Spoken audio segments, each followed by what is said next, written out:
Oke, bismillahirrahmanirrahim. Assalamualaikum warahmatullahi wabarakatuh.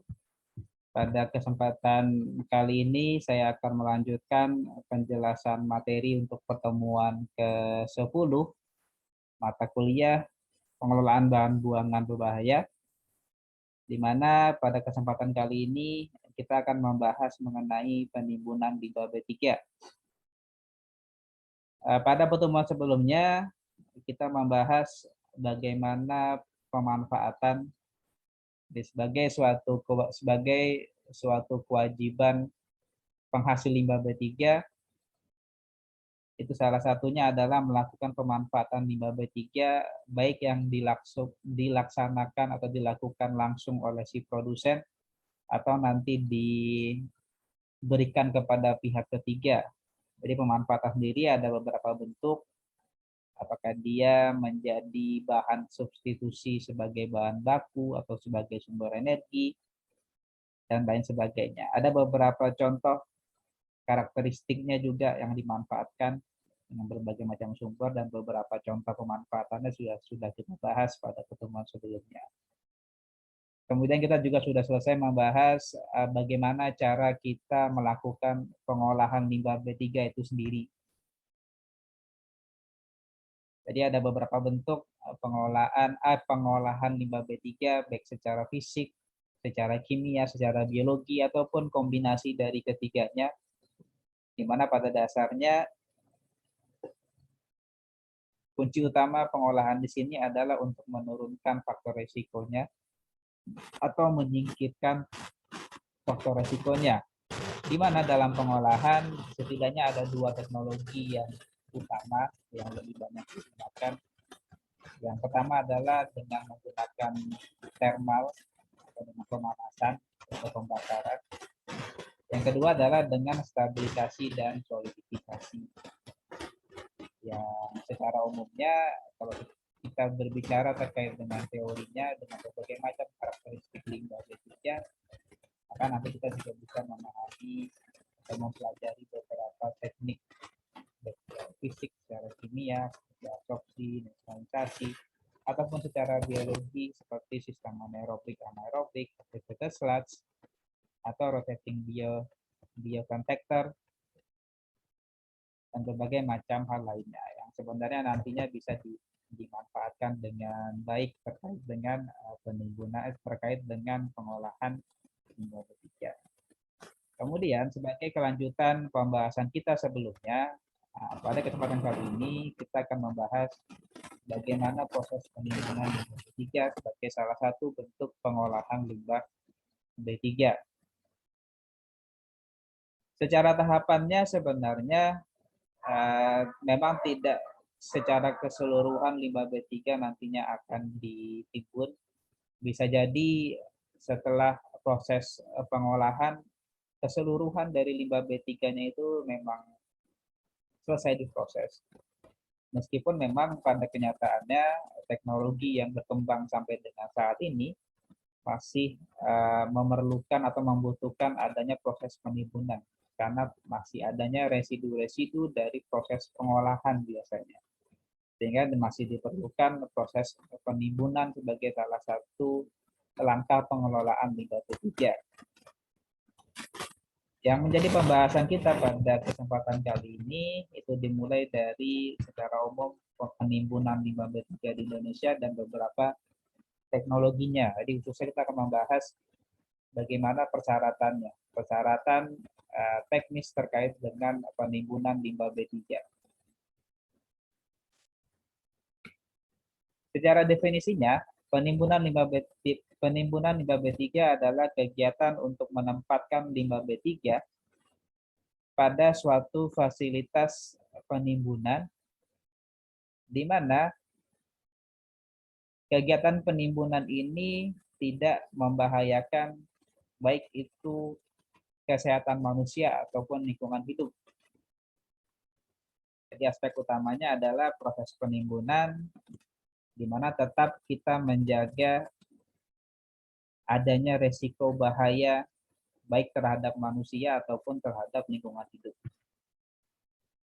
Nah, fasilitas itu sendiri, fasilitas penimbunan limbah B3, Itu yang pertama adalah dalam bentuk penimbusan akhir.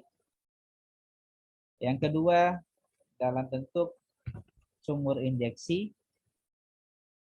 Dan yang ketiga, penempatan kembali ke areal bekas tambang. Yang keempat, bendungan penampung limbah tambang.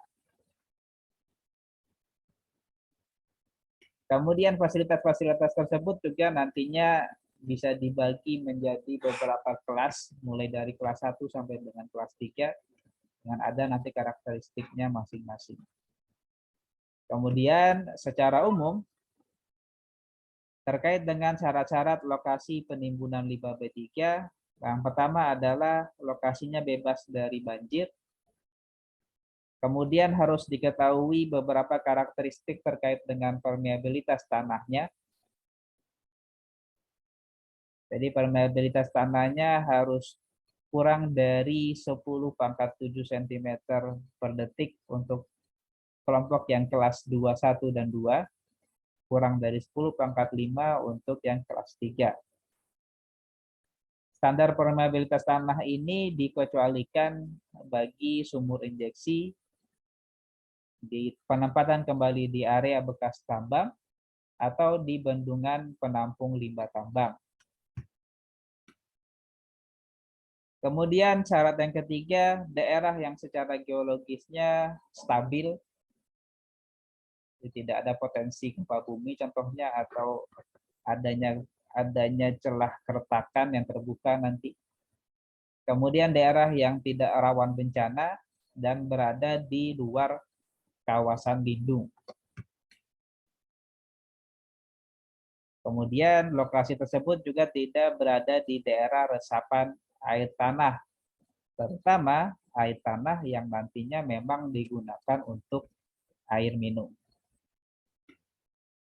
Kemudian yang berikutnya, harus dibuat suatu sistem pelapis, di mana sistem pelapis di sini ditambah juga atau dilengkapi dengan saluran pengaturan aliran air permukaannya. Jadi air permukaannya ini tidak bisa dibiarkan masuk ke sungai ataupun air permukaan alami lainnya. Jadi saluran ini nanti langsung mengumpulkan air lariannya yang terbentuk pada lokasi penimbunan limbah B3-nya. Kemudian pada proses penimbunan nantinya akan menghasilkan atau menimbulkan air lindi yang nantinya perlu untuk dikumpulkan dan diolah. Kemudian diperlukan juga sumur-sumur pantau yang nantinya akan ada ketentuan khusus terkait dengan untuk memastikan apakah terjadinya pencemaran dari proses penimbunan limbah B3. Kemudian yang keempat, adanya lapisan penutup akhir ketika proses penimbunannya sudah selesai. Secara lengkapnya, untuk sistem pelapis di kelas 1, jadi secara runutannya itu dimulai dari lapisan dasar, kemudian lapisan geomembran kedua, lapisan pendeteksi kebocoran, lapisan tanah penghalang, geomembran yang pertama, lapisan untuk sistem pengumpulan dan pemindahan lindi, dan lapisan pelindung selama operasi.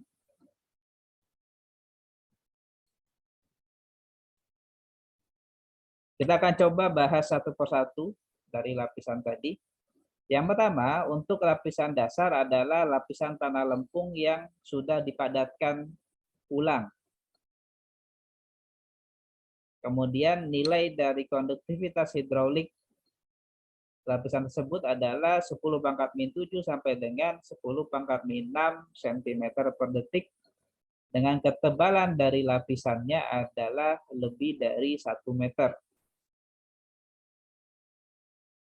Di lapisan dasar ini pun sebenarnya berupa lapisan-lapisan tipis yang nantinya dipadatkan, di mana masing-masing lapisan tadi ketebalannya 15 sampai dengan 20 cm. Kemudian ada nanti lapisan geomembran, yang biasanya lapisan geomembran di sini berbahan HDPE atau High Density Polyethylene. Ketebalan dari HDPE sendiri 1,5 sampai dengan 2 mm. Kemudian dia memiliki ketahanan tertentu terhadap tekanan-tekanan. Jadi standarnya sendiri adalah dari standar practice for non-destructive testing for determining the integrating of seam used in joining flexible polymeric sheet geomembran dari ASTM pada tahun 2013. Kemudian yang berikutnya ada lapisan untuk sistem pendeteksi kebocoran, di mana sistem pendeteksi kebocoran di sini merupakan satu lapisan geonet yang berbahan HDPE. Di lapisan ini memiliki transmisivitas planarnya lebih dari 0,3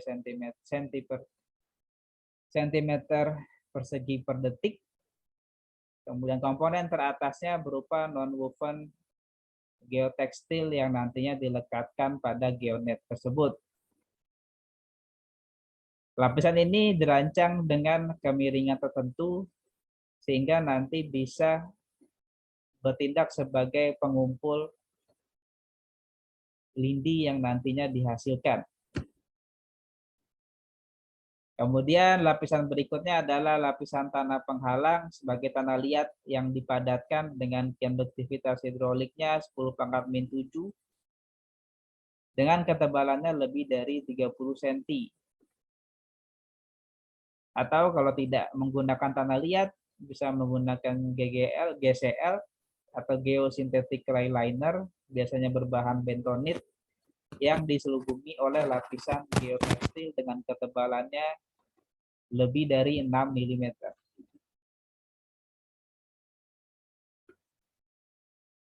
Kemudian lapisan geomembran yang pertama sebagai lapisan dasar yang bahannya terbuat dari HDPE, ketebalan 1,5 sampai dengan 2 mm. Standar tekanannya juga sama dengan yang tadi sudah saya jabarkan. Kemudian lapisan SPPL atau sistem pengumpul dan pemindahan lindi. Biasanya lapisan ini kurang lebih ketebalannya 30 cm berupa tanah butiran dengan konduktivitas hidroliknya lebih dari 10⁻⁴ cm per detik. Pada dinding penembusan akhir akan digunakan geonet sebagai SPPL yang nantinya diharapkan agar bisa menahan laju dari si lindinya nanti. Kemudian berikutnya ada lapisan pelindung selama operasi berupa tanah ataupun limbah padat. Pada lapisan ini diharapkan tidak mengandung material tajam. Konsentrasi pencemarnya secara total lebih kecil dari total konsentrasi zat pencemar. Ketebalannya lebih dari 30 cm, dirancang untuk mencegah kerusakan komponen pelapisan dasar penembusan akhir. Kemudian dipasang pada dasar penembusan akhir selama konstruksi awal. Dan dia dipasang sebagai pelindung tambahan pada dinding sel selama masa aktif sel penembusan akhir.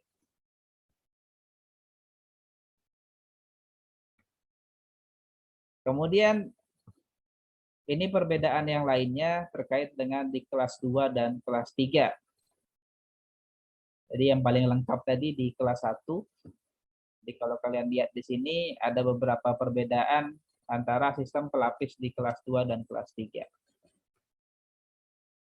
Kurang lebih nanti karakteristiknya sama dengan penjelasan di kelas 1 tadi sebelumnya. Mungkin ini saja yang bisa saya sampaikan pada kesempatan sore hari ini. Singkat saja, kalau ada yang ingin bertanya atau memberikan tanggapan, saya persilahkan.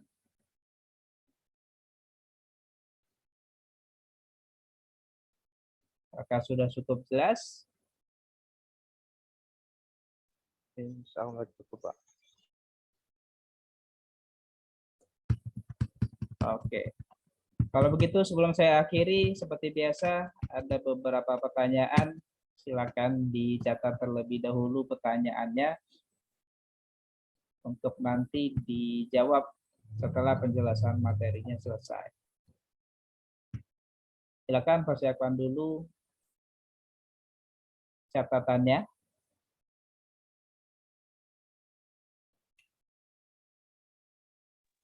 Oke, Pak. Siap. Oke, soal yang pertama.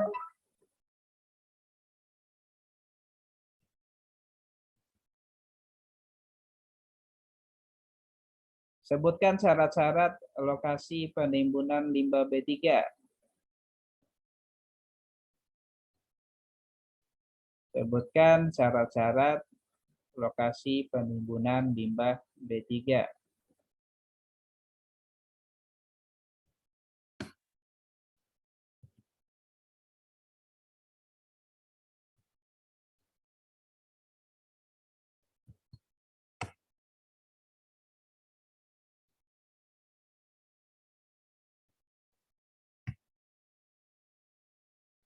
Sudah?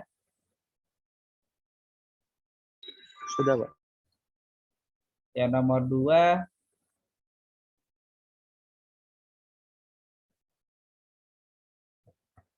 sebutkan fasilitas-fasilitas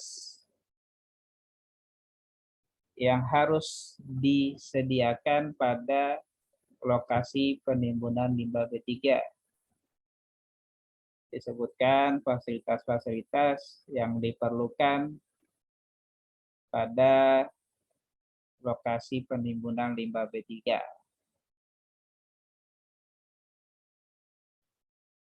Sudah, Pak.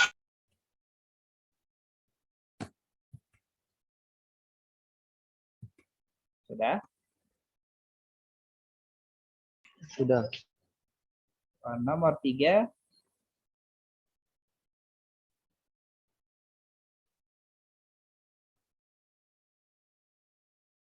apakah perbedaan dari lapisan dasar dan lapisan geomembran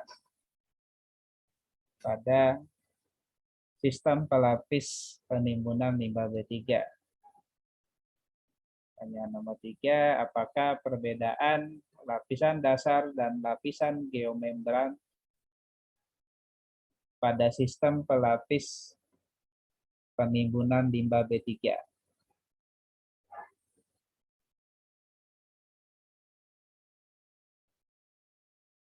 Oke, sudah, Pak. Oke. Di akhir mungkin saya coba absensi lagi ya. Absensi. Yang pertama, Prasetyo Pranandita.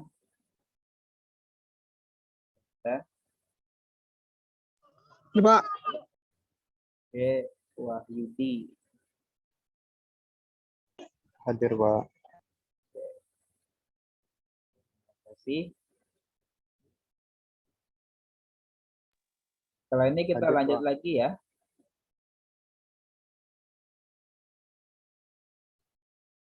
Iya, Pak. Kita langsung pakai Zoom yang sama saja ya.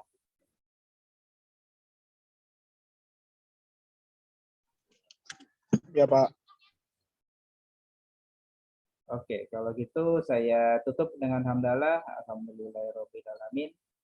Mohon maaf untuk segala salah dan kurang. Assalamualaikum warahmatullahi wabarakatuh. Waalaikumsalam warahmatullahi wabarakatuh.